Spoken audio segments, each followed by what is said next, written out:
This is Hino's Sport, bringing you that heat and that far. We keeping the foot on the what on the Knicks. We keeping the foot on the what on the Knicks. And like the Tibetan Mastiff that I am, I'm applying what? Unlimited pressure. Because pressure does what? It bursts pipes. I got time for you motherfuckers today. So I'm going to give it to you motherfuckers. Let me say it again. I got time for you motherfuckers today. So I'm going to give it to you motherfuckers. Listen, man. Terence Crawford has no choice but to have a major fight at this point. Before the Spence fight, he's due to finally do actual heavyweight lifting. Terence Crawford, notice I've enacted the Chihuahua barking behind the damn fence because of what he did on Sunday. I wouldn't have enacted it. I wouldn't have said a Chihuahua barking behind the damn fence. But clearly, Terence Crawford is dealing with his inner demons because he's doing something. Now he's being forced to do something. I told you guys about true alpha extraordinaires governed by true alpha economics, and I told you guys about pure fucking beta supremes. Alphas always make betas bend the proverbial fucking knee, even when they don't want to bend the proverbial fucking knee. They have to come to the underlying and the undercurrent truths of bending the proverbial fucking knee. You see that whole shit that Terence Crawford talked about with Canelo Alvarez?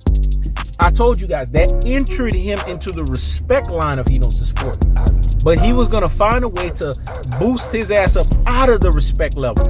Because this guy right here, that shit he pulled on Sunday, it was weak as fuck. It showed me that there is what is called mental scarring on this guy. Earl the True Spence, via patience of tactical aggression, technical punching placement, and body snatching work, the levying on the punishment style. He's punishing Terence Crawford. And he's doing it mentally. He's mentally whipping him. You guys don't understand the power of mentally whipping somebody. When you mentally whip somebody, you have them hot and bothered like grits.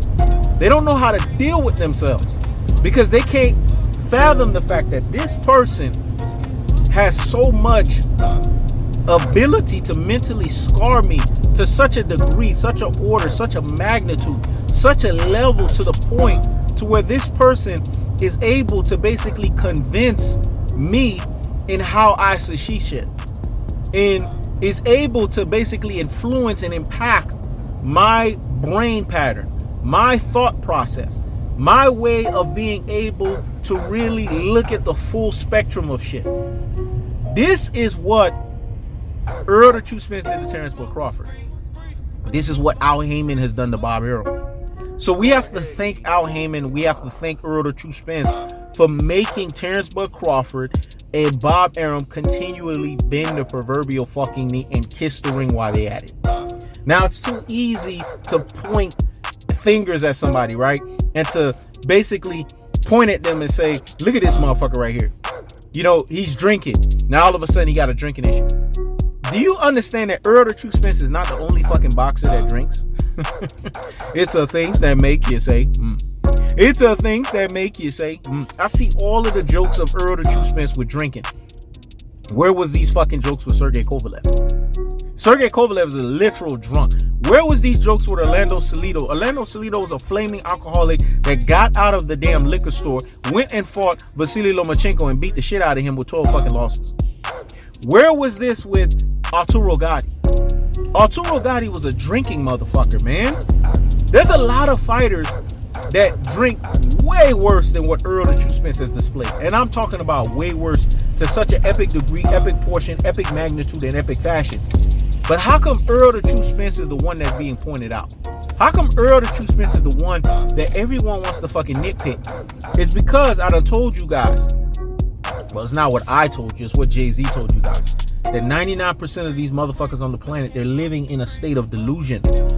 There is only 1% of true alpha extraordinaires governed by true alpha economics. 99% of these motherfuckers are pure fucking beta supremes. And in their pure fucking beta supreme ways, they show to you guys that they are fucking betas. They think like fucking betas. They operate like betas. They unction like betas. They have the mindset of fucking betas. Because betas, what do they fucking do? What is their protruding personality? They hate and fucking troll. Just look at the Hino's Sport comment section. You'll find a pure beta near you. Woo! Let me say that again, dog. Just look at the Hino's Sport comment section. You will find a pure fucking beta supreme near you. meaning in your fucking neighborhood. Because they don't have nothing of value to say, nothing of substance to say, but they want to hate and fucking troll. See, what people got to understand is as simple as this. Terence Crawford has to fight Shawn Porter. There's no wiggle room around that shit. Spence and Crawford is not going to happen unless two contingencies. Terence Crawford has to fight a Shawn Porter type of an opponent. Manny Pacquiao will be just fine too.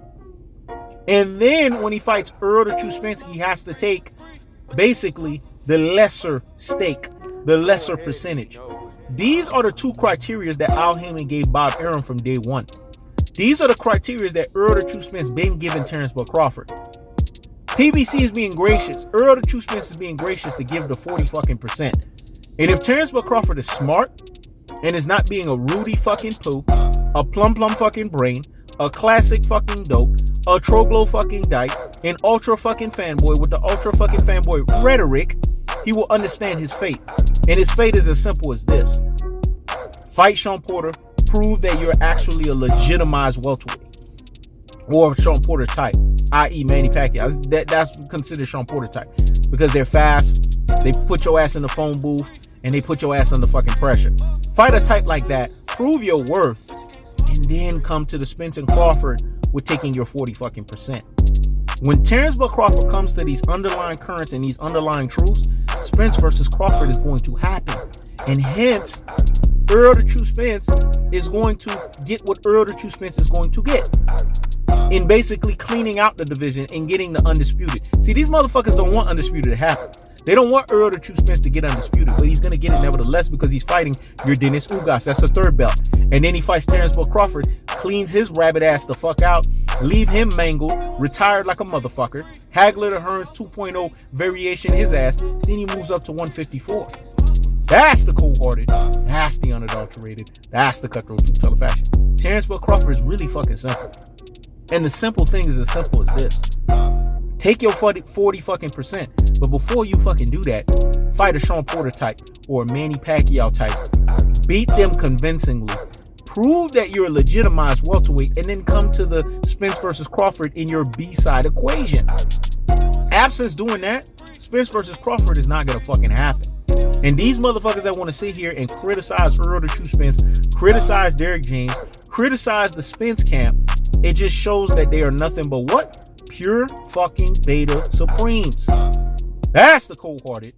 That's the unadulterated. That's the cutthroat truth teller fashion. I keeps the foot on the what? On the Knicks. I keeps the foot on the what? On the Knicks. This is He Knows the Sport. Checking out.